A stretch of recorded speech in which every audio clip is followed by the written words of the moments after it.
नमस्कार दोस्तों, कैसे हैं आप लोग। फिर से मैं सौरभ मिश्रा हाजिर हूं आपके सामने एक छोटा सा वीडियो लेकर के।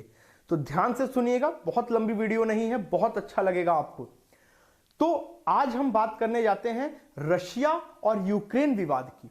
ये जो वार चल रही है इन दोनों के बीच में, जो काफी लंबे समय से चल रही है, मैंने सोचा कि इस पे एक वीडियो बना दी जाए ताकि आपका कॉन्सेप्ट क्लियर हो। क्योंकि मैं कोई बहुत ज्यादा एनालिसिस में नहीं डालता हूं, आपको एक लेमैन लैंग्वेज में समझाने की कोशिश करता हूं ताकि एक जो नहीं भी उस सेक्टर का आदमी है ना, वो भी समझ जाए। तो आज मैं वही कोशिश कर रहा हूं। आप थोड़ा सा मैं आपको समझाऊंगा, बाकी चीजें आप खुद से ही एक कॉन्सेप्ट डेवलप करेंगे कि किस दिशा में भारत को सोचना चाहिए, या भारत रशिया के साथ भी क्यों है और यूएसए के साथ भी क्यों है। इन चीजों को आप देखेंगे। अब समझिए, ये बात है सेकेंड वर्ल्ड वार की। अब ये वर्ल्ड वार क्या होता है? तो वर्ल्ड वार का मतलब यह हुआ कि आपके पीछे ये जो वर्ल्ड का पूरा मैप लगा हुआ है, आप इसे एक गांव के रूप में देखिएगा कि ये पूरा का पूरा एक विलेज है, जिसमें ये जो कंट्रीज आपको दिख रही हैं, ये एक एक घर है। जैसे यूएसए एक घर हो गया, रशिया एक घर हो गया, ब्रिटेन एक घर हो गया, वैसे ही ये पूरे कंट्रीज एक एक घर हैं। तो उस गांव में क्या होता है, कुछ घरों के बीच में झगड़े भी तो हो जाते हैं, किसी ना किसी आइडियोलॉजी को लेके, किसी ना किसी बात को लेके कॉन्फ्लिक्ट हो जाता है। यहां पे भी 1914 में भी यही हुआ था। 1914 में भी कुछ जो घर हैं या कुछ जो देश हैं, उनके बीच में किसी बात को लेके झगड़ा हो गया और वो झगड़ा बहुत तगड़ा हुआ। तो जो ए घर होगा या जो बी घर होगा, ए और बी, उनके साथ के कुछ मित्र घर भी थे, बी के साथ भी कुछ मित्र थे उनके। अब क्योंकि बी के कुछ मित्र थे और ए के भी कुछ मित्र थे, तो ए और बी के झगड़े में वो मित्र भी इन्वॉल्व हो गए। उसी तरीके से यहां पर जो दो कंट्रीज थी, उनकी जिन जिन कंट्रीज के साथ ट्रीटी थी, वो कंट्रीज भी इसमें इन्वॉल्व हो गई। और जैसे ही वो कंट्री इन्वॉल्व हुई, ये वर्ल्ड वार का रूप ले लिया। जैसे पूरे गांव में झगड़ा शुरू हो गया। अब दो ग्रुप बन गए थे। जैसे झगड़ों में भी दो ग्रुप ही बनते हैं, यहां भी दो ग्रुप बन गए थे। एक ग्रुप का नाम था अलाइज कंट्री और एक का नाम था एक्सिस कंट्री। ठीक है, मित्र राष्ट्र और धुरी राष्ट्र। अब मित्र राष्ट्रों में जो मेन कंट्रीज थे, जो पावरफुल कंट्रीज थे, उनमें एक ब्रिटेन था, रशिया था और यूएसए था। और यहां पे जो एक्सिस कंट्री थे, उसमें जर्मनी और जापान मेन कंट्रीज थे। यहां पर जो अलाइज कंट्रीज थी, उन्होंने एक्सिस कंट्री को हरा दिया। रशिया, ब्रिटेन और यूएसए ने जो जर्मनी, जापान था, उन्हें हरा दिया। मतलब गांव के एक ग्रुप ने दूसरे ग्रुप को हरा दिया। अब जैसे ही दूसरा ग्रुप हारा, उसके ऊपर बहुत सारे सैंक्शंस थोपे गए कि तुम्हारी वजह से मेरी बाइक जल गई थी, तुम्हें इतना पैसा देना होगा। उसी तरीके से कंट्रीज में भी कि मेरे वॉर में इतना खर्चा हुआ है, तुम्हें मुझे इतना पेनाल्टी देनी पड़ेगी, और लोगों ने दिया भी। लेकिन जो हारी हुई कंट्रीज थी, वो एक मन में बदले की भावना रखी हुई थी, और 1939 में उन्होंने वापस से पुश बैक किया। और 1939 में जर्मनी और जापान ने बहुत तगड़ी लड़ाई लड़ी। जो अलाइज कंट्रीज थी, ऑलमोस्ट हरा ही दिया था। लेकिन अमेरिका जो सुपर पावर था उस समय का, वो जब इस युद्ध में कूदा, इस वार में कूदा, तो उसने पूरे की पूरी युद्ध की जो कायाकल्प थी उसे पलट दिया, और एक ऐसी चीज किया उसने जिसकी विश्व ने कल्पना नहीं की थी।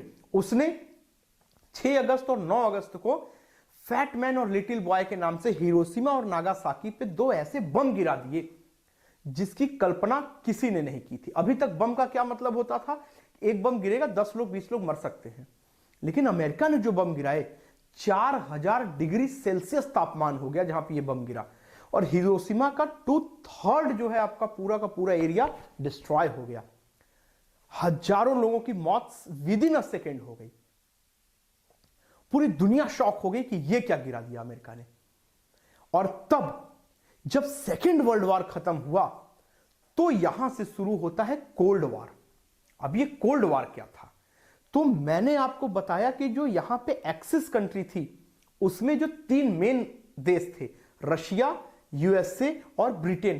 तो ब्रिटेन को अभी आप ठंडे बस्ते में रखिए, केवल 2 कंट्रीज को लीजिए, रशिया और यूएसए। ये दोनों एक साथ लड़े थे, सेकेंड वर्ल्ड वार में भी और फर्स्ट वर्ल्ड वार में भी। लेकिन जब रशिया को यह पता चला कि अमेरिका ने मुझे बिना बताए एक ऐसे बम को बना लिया था जो मेरी पावर को भी चैलेंज कर सकता था, तो रशिया ने क्या किया, अमेरिका से दूरी बना ली और अमेरिका से दूरी बना के दुश्मनी में बदल दिया। और दोनों जो मित्र थे अब वो एकदम कट्टर दुश्मन हो गए थे। क्यों? क्योंकि रशिया ने ये इल्जाम थोपे कि तुमने मुझे बिना बताए, ये जो ट्रीटी हम लोगों ने की थी कि हम किसी से एक बात भी नहीं छुपाएंगे, तुमने बिना बताए इतनी बड़ी चीज कर दी थी।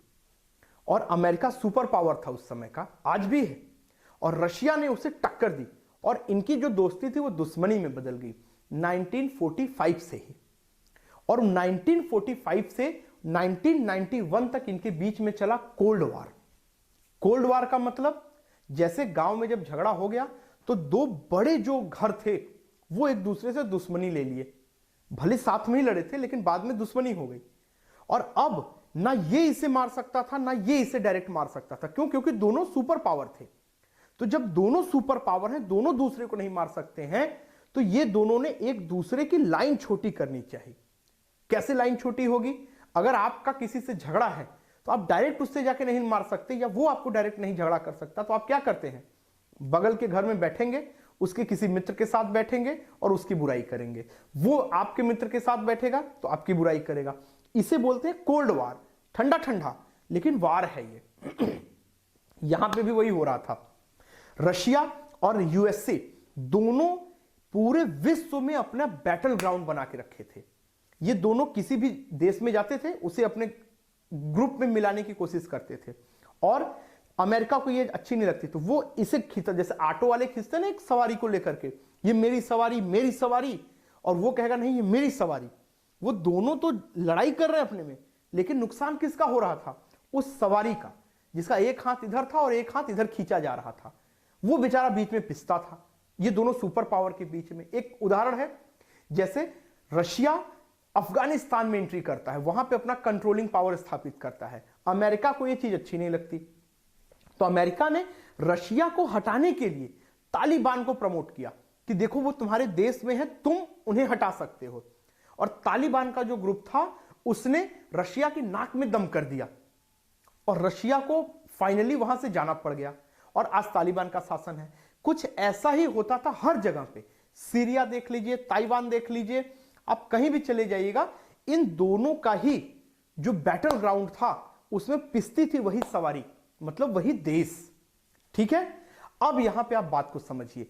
दोनों अपने को एक सुपर पावर दिखाना चाहते थे कि मैं बड़ा हूं, मैं बड़ा हूं। उसके लिए इनको चाहिए था जो हमारे वर्ल्ड के कुछ कंट्रीज थे उनका साथ, और उनके साथ के लिए साम दाम दंड भेद सब कुछ करते थे। और अमेरिका ने यहां पे एक कूटनीतिक चाल चली। उसने क्या किया, 1949 में नाटो का सृजन कर दिया। एक नाटो नाम से गठबंधन बना लिया, नॉर्थ अटलांटिक ट्रीटी ऑर्गेनाइजेशन। ये नॉर्थ अटलांटिक ट्रीटी ऑर्गेनाइजेशन क्या थी? जो अटलांटिक ओशियन है हमारा, उसके ईस्ट में जो कंट्रीज थी और जो वेस्ट में कंट्रीज थी, उन कंट्रीज का एक ऑर्गेनाइजेशन बनाया। तो कौन थी? जैसे अटलांटिक जो ओशियन है उसके ईस्ट में आप देखेंगे तो पूरा यूरोप है, और वेस्ट में क्या है, कनाडा है, यूएसए है, ये जो कंट्रीज थी, इन लोगों ने मिलकर एक अलाइज बना लिया अपना। ये अलाइज कैसा था? इन्होंने अपनी अलाइज में जो इनके कुछ चार्टर्स थे, जो इनके कुछ आर्टिकल्स थे, उसमें आर्टिकल 5 मेंशन किया।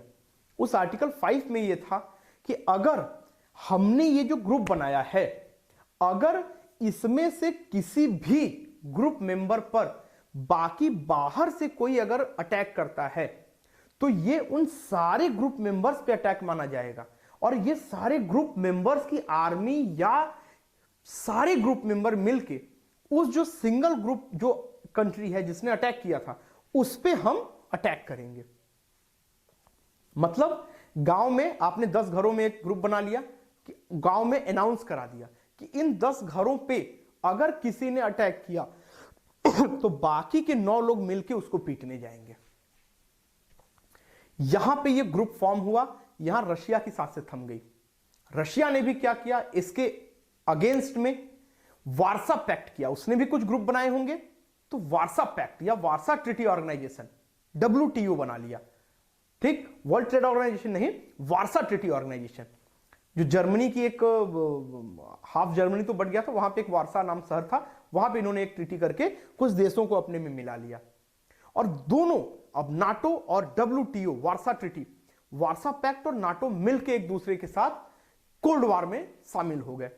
अब आप कहेंगे कि सर यहां पे भारत का स्टैंड क्या था, भारत किधर बैठता था? तो भारत ने यहां पे बहुत ही दिमाग के साथ काम किया और उसने एक बहुत अच्छी कूटनीतिक चाल चली। उसने बोला कि अगर हम रशिया की तरफ जाते हैं तो हमको यूएसए का गुस्सा झेलना पड़ेगा, अगर हम यूएसए की तरफ जाते हैं तो हमको रशिया का गुस्सा झेलना पड़ेगा। मैं ना रशिया ना यूएसए में हूं, मैं एक अलग गुट बनाता हूं। एक नाटो बना था, एक WTO बना था, तो मैंने एक अलग गुट बनाया। उस गुट का नाम क्या रखा मैंने? NAM, non aligned movement. Non aligned का मतलब गुट निरपेक्ष, मैं किसी गुट में ही नहीं हूं, ना मैं यूएसए के साथ हूं ना मैं रशिया के साथ हूं, मैं एक अलग गुट में हूं। तो कुछ इसके जो नाम बनाने में सहयोगी कंट्रीज थी, घाना, इंडोनेशिया, इजिप्ट, युगोस्लाविया और इंडिया। ये सारे लोगों ने मिलकर नाम ग्रुप बनाया। तो हम आज भी नॉन अलाइंड मूवमेंट को फॉलो करते हैं, ना हम अमेरिका के साथ हैं ना रशिया के साथ हैं। अगर हम अमेरिका के साथ बैठते हैं तो रशिया के साथ भी बैठते हैं, अगर हम यहां नहीं है तो हम वहां भी नहीं है। यह हमारी एक कूटनीतिक चाल थी, बहुत अच्छी। तो अब आप समझ रहे होंगे अब यहां पे क्या हुआ। जब ये वार्सा ट्रीटी पैक्ट बना था और नाटो था, कुछ समय के बाद 1991 में ये रशिया जो था वो 15 देशों में टूट गया। मतलब वहां के लोगों ने विरोध कर दिया, विद्रोह कर दिया, अमेरिका ने जो भी इसे कहा, 15 देशों में ये रशिया टूट गया, जिसमें यूक्रेन भी एक देश था जो रशिया से ही अलग हुआ था। अब यूक्रेन अपनी एक इंडिपेंडेंट जो सॉवरेनिटी था उसे एंजॉय कर रहा था। लेकिन यहां पर क्या हुआ, नाटो ने, अब WTO तो खत्म हो गया, रशिया के टूटते ही वो WTO खत्म हो गया, लेकिन नाटो आज भी बरकरार है, नाटो आज भी बना हुआ है। और अब नाटो ने क्या शुरू कर दिया कि मैं अपने को एक्सटेंड करूंगा। अब इसमें उसने कंट्रीज को मिलाना शुरू कर दिया। अभी तक जितनी कंट्रीज थी अब और कंट्रीज मिल जा रही हैं। अब एक ये खतरनाक ग्रुप बन गया। अब इन्हें एक्सटेंशन शुरू कर दिया, और ये एक्सटेंशन कहां तक गया, जिस दिन यूक्रेन ने यह घोषणा की कि मैं नाटो का मेंबर बनने जा रहा हूं, विवाद उसी दिन से शुरू हुआ। रशिया को यह लगा कि जो मेरा एक कट्टर दुश्मन था, जो मेरी विचारधारा का दुश्मन था, अगर वो नाटो को लेकर के यूक्रेन तक चला आता है, क्यों, यूक्रेन अगर मेंबर बन जाएगा तो उसकी आर्मी यूक्रेन में भी एक्सेस पा जाएगी। रशिया के बॉर्डर पे रहता है यूक्रेन, तो अगर रशिया के बॉर्डर पर यूक्रेन रहा और नाटो की फोर्सेस यूक्रेन तक आ गई, मतलब नाटो एकदम रशिया के बॉर्डर पे खड़ा हो गया। और अब रशिया को दिक्कत होगी, उसकी जो इंडिपेंडेंस है उसमें वो कहीं ना कहीं दिक्कत पैदा करेगा। गांव में अगर दो आदमी हैं, दोनों के बीच कट्टर दुश्मनी है, तो अगर एक आदमी अपने लोगों को लेकर के आपके ठीक पड़ोस में आके बैठ जाए, पड़ोसी के साथ संबंध बना के वहां बैठ जाए, आपके गेट तक आने लग जाए, तो दिक्कत आपको भी होगी। यही चीज दिक्कत रशिया को भी हो रही थी, और रशिया ने काफी वार्न किया इसे, लेकिन यूक्रेन ने अमेरिका के सहयोग से, अमेरिका के बढ़ाने पे हामी भरी, और फाइनली रशिया को यूक्रेन पे वॉर डिक्लेयर करनी पड़ गई। कुछ टैक्टिक थी उसमें, जो लुहांस और डोनास को एक इंडिपेंडेंट कंट्री घोषित करने के बाद उनके सहयोग के रूप में आर्मी एक वार किया इन्होंने, वो अलग की बात है। लेकिन यहां पे आप समझ सकते हैं कि क्यों नाटो इतना खतरनाक हो जाता है। क्यों, अगर गलती से एक पे भी बम गिरा दिया रशिया ने, तो बाकी जितनी कंट्रीज हैं उनसे लड़ाई लड़नी पड़ेगी रशिया को, और रशिया ये नहीं चाहता। तो उसने यूक्रेन को काफी समझाने के बाद भी उस पर वॉर घोषित कर दिया, और जेलेंस्की बहुत ही बहादुरी के साथ आप कह सकते हैं कि लड़ रहे हैं। उनको time person of the year का अवार्ड भी मिल गया है। लेकिन यही छोटी सी कहानी थी, मेरा सिर्फ बताना था, बाकी आपकी अपनी विचारधारा, आप समझ सकते हैं कि हम रशिया के साथ क्यों हैं, यूएसए के साथ क्यों हैं। आई होप कि आपको ये वीडियो अच्छी लगी होगी। अगर ये अच्छी लगी होगी वीडियो तो प्लीज लाइक कर दीजिएगा, सब्सक्राइब कर लीजिएगा, और मेरे रिक्वेस्ट पे अपने लोगों को इस वीडियो को शेयर कर दीजिएगा। Thank you so much.